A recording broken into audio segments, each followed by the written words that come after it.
Well, good afternoon, guys. Thanks for joining me. I appreciate your time.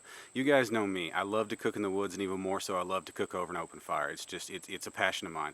But anyway, sometimes when you're out in the woods, it's either too wet, you don't have enough time to get a real fire going, get enough of a coal base going to actually cook your food, or sometimes you're out and about where there are fire restrictions in effect that kind of force you into using a stove. So I've been exploring that avenue here in the last few months, and today I want to show off a stove to you. It's called a Firebox Stove. It's from the guys over at www.fireboxstove.com. It's really cool. But first, let me change this camera angle so you can actually see the stove, and I'll tell you all about it. This is a folding stove, so it does fold down flat, so it fits in pocket relatively easily. Let's just start on the outside and work our way in. It does come with this Codor or nylon pouch that is water resistant or waterproof, I believe. Velcro shut nicely. Let's go ahead and show you the stove. This is almost basically just one piece. It just folds down, and it has this latch or whatnot. This is the base plate of the heat shield that goes on the bottom. These are called fire sticks. I'll show you more about these in a minute. And basically, guys, just open it up, fold it out, and hinged on the bottom is your coal plate. Just snaps into place. And there you have it. Your stove's together. Then you take your heat shield. It sits or rests on these tabs or feet here on the very bottom. Get this the right way. There you have it, folks. As you can see, the holes in that coal plate down here are pretty big, which is fine if you're using wood or larger fuel or something like that. But they also do have available a smaller plate to go on the bottom, just like so, if you're wanting to use wood pellets or something like that to keep the fuel from falling down through the holes. The stove does come with several different cooking plates that go on top. As you can see, it's got the tabs on the side, and on the stove itself it has these cutouts here.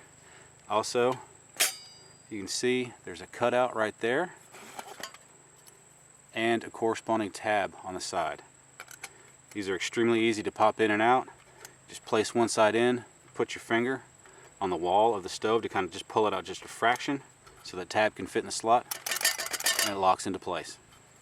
Now this piece right here is if you're using a cook pot or a stainless steel bottle or something like that, and you need more surface area to put your cooking utensil on top, as opposed to just kind of putting it across the walls of the stove here. Now it also does come with a griddle or a grill plate. What I'm going to show you here, I'm going to have to kind of cheat a little bit. The standard grill plate is about yay big if you cut off where my hand is. I went ahead and got the extended grill plate just for some more cooking surface area, but it goes in the exact same way. Now let's talk about one of my favorite aspects of the design on this stove. Now you're looking at these things and going, okay, Joe, I don't get it. What's so cool about those things? Well, these are called the fire sticks. They just, simply put, they just add so much versatility to the stove and the ways you can set it up. So let me show you. First of all, as I already showed you, there are several notches. Here, where you put in the tabs for the different plates that go on top, but also it's cut down even further. You also have the shorter grooves right there. What this allows you to do, the shallow ones, it's wider, gives you more width this way, but it also gives you more height. What you can also do is put them down in the deeper tab and have it be flush with the rest of the stove. But also, what is really neat about these, see these grooves on the side and the corresponding over here? Say you're not wanting to cook much. Maybe you just want to heat up a cup of coffee or a quick, bowl of ramen, or something that's quick. Well, you just pick your height. And this is the way that I've used it before. You just pick your height. You can take this, put it right there. You can build your fire right there. You don't fill up so much space. Fire's closer to your cooking pot. Cook that much faster. What you can also do with this setup is you could use this for, like an Esprit tab or something like that. You could also use this as a base for an alcohol stove if you wanted to use it that way, and just use this firebox as a stand for your alcohol stove. And on the opposing sides to the ones with the slats, on one side you have a damper. In the up position, you're going to contain more heat and also slow down your burn. And on this side, It's always open, there's no door, so it allows for constant ventilation. It also provides you for a place to drop fuel on the top as you cook. Now on these sides, you do have the cutouts for the fire sticks, which allows you to get your pot or your cup, whatever, down closer to the fire. And honestly, thus far in using the stove, that's always how I've grilled stuff. I've used the smaller fuel plate on the bottom just to grill just like that because I didn't have need for the larger one. Now one cool thing about having a grill plate lower or sunk down in here, you can still take your other grill plate, put it on top. You can be cooking something down on the bottom as well as on top. Now let's talk about my favorite aspect of this stove. A typical campfire, you light your tinder, you get it going, you add smalls, then you add mediums, you add larges, and you build your fire up from there. Well, with this firebox, what you do is you pack it, you preload the stove. So you put all your firewood in there, you put your tinder on top, light it, and then it takes off. There are several different ways you can do this. Today I'm just going to show you my favorite way to preload the stove. However, I'm going to go over real quick just a couple other ways. You can just take down sticks, break them size to fit, and shove them in there. You can pack it tight, just don't pack it so tight that there's no airflow. Light your tinder on top of that, and away you go.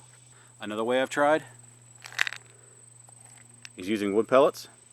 That works really, really well. Same concept, just dump them in there, light your tinder, and let it go. But today I'm going to use my favorite way. This right here is a piece of persimmon.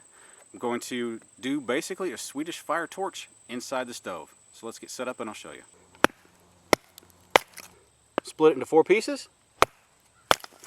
Now all you do is place those 4 pieces inside the stove with a little bit of airspace around each side.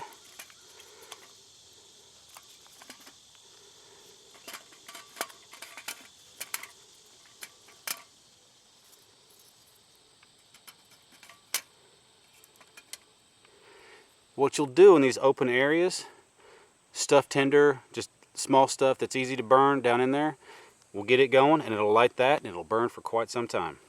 I found that fat wood or something like that, something that burns for quite a while, it has an accelerant in it of some kind, does work best for getting this going.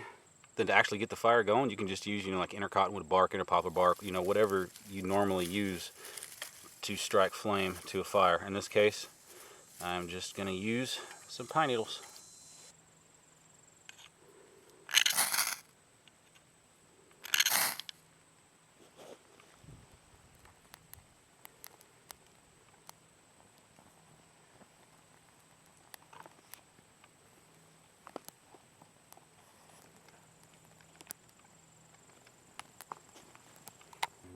And as you can see, it's working out really well.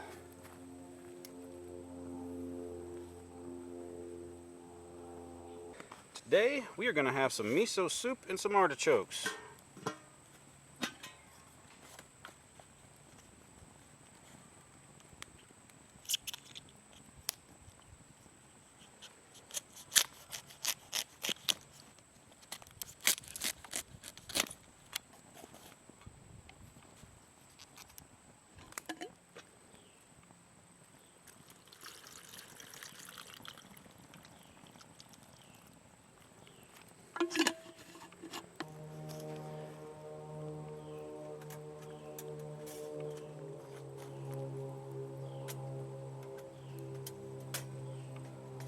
There we go.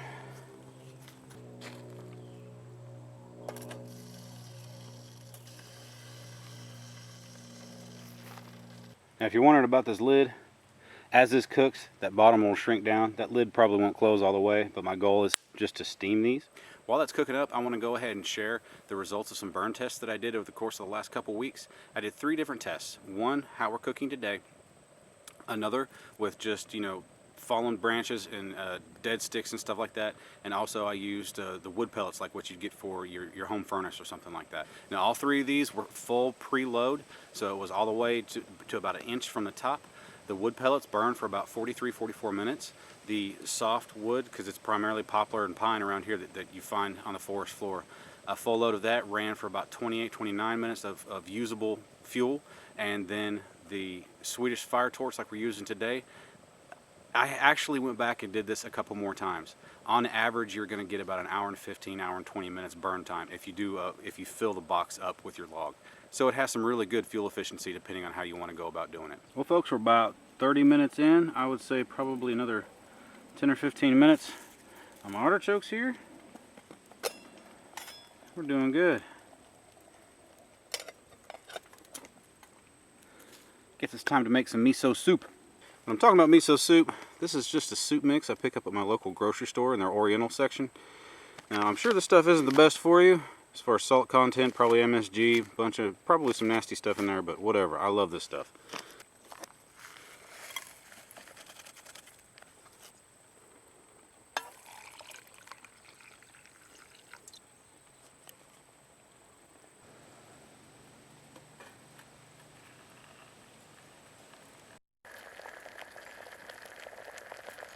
Well, as my lunch is finishing up cooking, I thought I'd go ahead and talk about the stove for just a minute.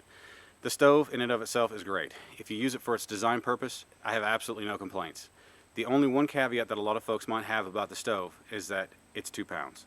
Now, for backpacking, hiking, day hikes, stuff like that, at 2 pounds, it may not be the best option. However, that being said, I am an avid backpacker and I do have a large family. So I do need something very sturdy and that is capable of burning hot and long. So this is a good option for me.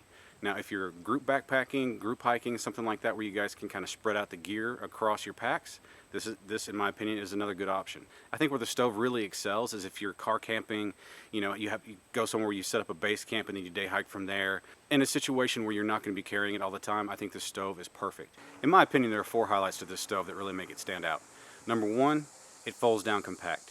You can fit it in your pack, in your gear really easily. You can slip it behind the seat of your car and you're good to go. Number 2, it takes various kinds of fuels. You can set it up in multitude different ways. You can use Esbit tabs, alcohol stoves. You can use wood pellets, stuff like that. So your fuel options are really vast. Number 3, it's stainless steel, so it's extremely corrosive resistant, so it'll last a long time. And not only is it stainless steel, it is heavy gauge stainless steel, so it's very sturdy.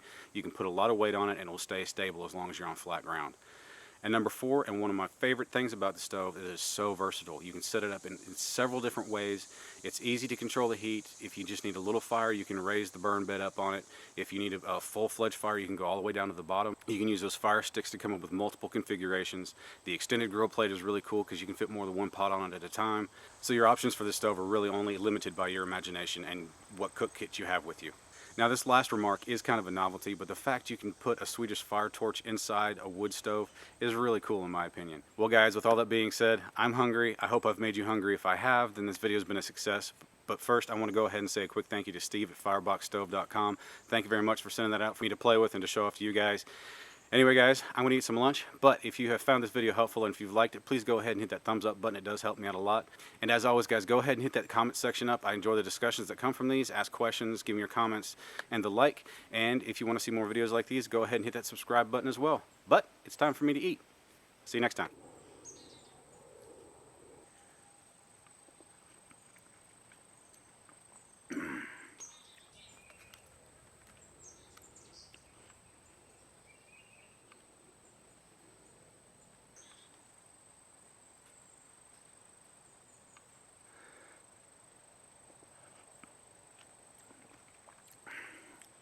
Man, that's good.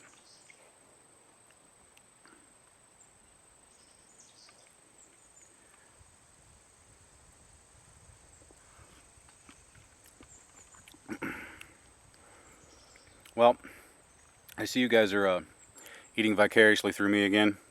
With that note, I highly suggest you get out and make some. It's pretty good. See you next time.